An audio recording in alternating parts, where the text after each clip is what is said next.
పావుగా వాడుకుంటున్న పరిస్థితి. దీనిని ప్రజాస్వామ్యవాదులు అంగీకరించకూడదు. ఒక ప్రశ్న అడిగితే ప్రశ్నకి జవాబు చెప్పాల్సిన వ్యక్తులు ప్రశ్న వేరు, దుర్భాష వేరండి. మీరు ప్రశ్నించండి, ప్రశ్నించండి. ప్రజాస్వామ్యానికి బషీర్ గారు ప్రశ్న వేరు, దుర్భాష వేరు, రెండింటికి తేడా ఉంది. ప్రశ్న వేరు, దుర్భాష వేరు. దుర్భాష ఎవరు మొదలు పెట్టింది? మీరు మళ్ళీ అక్కడికి వెళ్ళకండి. ఈ పర్టికులర్ కేసుకి సంబంధించి మాట్లాడుతున్నాం, దీనికే కన్ఫైన్ అవ్వండి. ఏమండి, దుర్భాష ఆడాడు కాబట్టి ఆయన్ని జైల్లో పెట్టారు, కేసులు నమోదు చేశారంటే అదే విధంగా అవే సెక్షన్లు గౌరవ ఉప ముఖ్యమంత్రి పవన్ కళ్యాణ్ మీద, అలానే గౌరవ ఉప సభాపతి ఆర్ఆర్ఆర్ మీద కూడా పెట్టాలి. ఆయన ఒక మంచి హోదాలో ఉంటూ పవన్ కళ్యాణ్ గారు ఏ విధంగా మాట్లాడారు? వైఎస్ఆర్సీపీ నా కొడకల్లారా.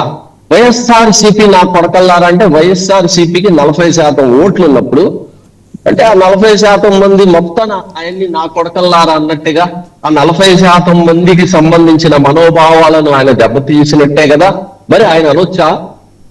తొక్కి నారతీస్తానని అనొచ్చా? ఈయన ఎలా తీస్తున్నాడు?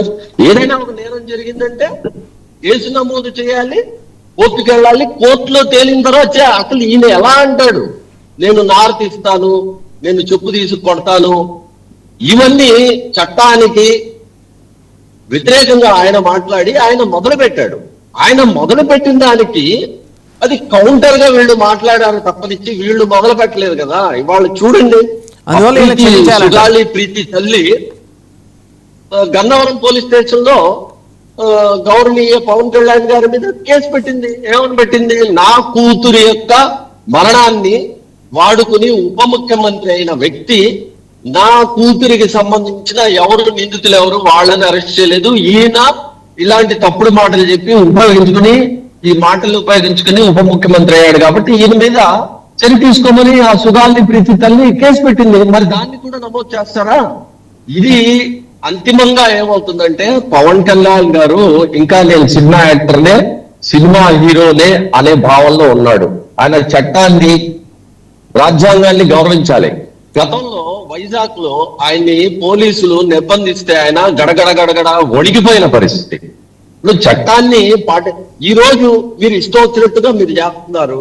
ఈ ఆర్ఎస్ఎస్ బీజేపీ అండ చూసుకుని పవన్ కళ్యాణ్ గారు ఆర్ఆర్ఆర్ ఇష్టం వచ్చినట్టు చేస్తున్నారు. వీళ్ళు నిరంతరం వీళ్ళే అధికారంలో ఉంటారా? రేపు పొద్దున్న అధికారం పోదా? గతంలో వైఎస్ఆర్సీపీ వాళ్ళు కూడా ఇలానే ఇష్టం వచ్చినట్టు చేశారు. ఎర్రంనాయుడు గారి దగ్గర నుంచి తీసుకుని చంద్రబాబు నాయుడు దాకా రకరకాలుగా వేధించడం, కేసులు పెట్టడం, జైళ్లలో వేయడం ఇవన్నీ చేశారు. మరి ఇదే వైఎస్ఆర్సీపీ నాయకులు ఈ రోజు ఏం చెప్తున్నారు? అక్రమ కేసులు సోషల్ మీడియాలో వెళ్తే ఇలా కేసులు పెడతారా అని దొంగ ప్రమాణం. ఇవి అంతిమంగా ఇప్పుడు మార్టిన్ లూథర్ కింగ్ జూనియర్ ఒక మాట చెప్పాడు, ఒక అన్యాయం అనేది ఎక్కడ జరిగినా సరే it is a threat to justice in everywhere అని చెప్పాడు. ఒక చోట అన్యాయం జరిగితే ఆ అన్యాయం అనేది ప్రపంచవ్యాప్తంగా ప్రతి చోట న్యాయానికి అది పెను ప్రమాదంగా మారుతుంది అని చెప్పాడు. ఇప్పుడు వైఎస్ఆర్సీపీ వాళ్ళు మొదలు పెట్టారు, ఆ గేమ్ నే వీళ్ళు కొనసాగిస్తున్నారు. కాబట్టి దీన్ని ఖండించాలి. తర్వాత ఈ ఉపా చట్టం అనేది అత్యంత దుర్మార్గమైన చట్టం. దాంతో పాటు మీరు చెప్పారు ఈ గూండా చట్టాన్ని కూడా తీసుకొస్తున్నారని. మరి ఇన్ని చట్టాలు ఉన్నా సరే నేరాలు ఎందుకు పెరుగుతున్నాయి? నేరాలు పెరగడానికి కారణం ఏంటంటే ఇక్కడ ప్రాసిక్యూషన్ కి సంబంధించిన వ్యవస్థలు అత్యంత బలహీనంగా ఉన్నాయి.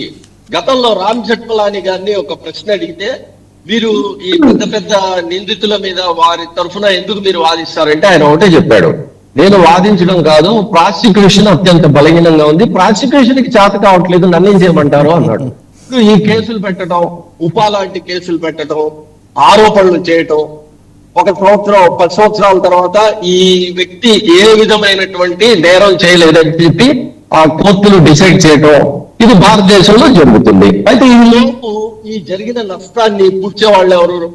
విదేశాల్లో కనుక చూస్తే తప్పుడు కేసులు పెట్టి తప్పుడు కేసుల్లో నిందితుల్ని ఇబ్బంది పెడితే దాని తర్వాత ఆ ఇబ్బంది పడ్డ వ్యక్తి ప్రభుత్వం మీద, ఆ వ్యవస్థ మీద నష్టపరిహారాన్ని వసూలు చేసే పద్ధతి ఉంది, ఇండియాలో కూడా ఉంది.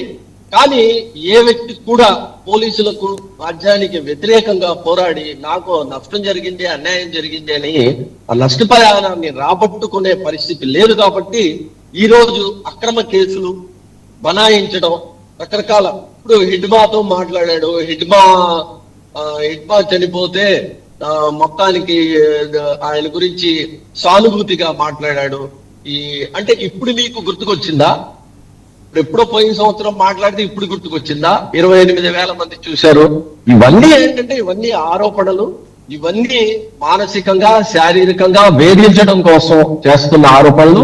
ఇలాంటి పనులు తెలుగుదేశానికి కానివ్వండి, జనసేనకు కానివ్వండి, ఇంకా వైఎస్ఆర్సీపీకి కానివ్వండి, ఇది మంచిది కాదు. గతంలో ఇలాంటి కేసులే వైఎస్ఆర్సీపీ వారు పెట్టి ఈ గేమ్ ని స్టార్ట్ చేశారు. కాబట్టి జగన్ రెడ్డి గారు బహిరంగంగా ఆయన ముందు క్షమాపణ చెప్పాలి. గతంలో మేము ఇలా చేశాం, మేము చేసింది తప్పు, భవిష్యత్తులో ఎవరు కూడా ఇలా చేయకూడదు. సోషల్ మీడియాలో ఇలాంటి పెట్టారు కాబట్టి ఏవో కొన్ని సోషల్ మీడియాలో కొన్ని రకాలైనటువంటి రైట్ బషీర్ గారు, మళ్ళీ మీ దగ్గరకు వస్తాను. దాని మీద ఆధారపడి మేము చాలా మందిని మేము అరెస్ట్ చేశాం.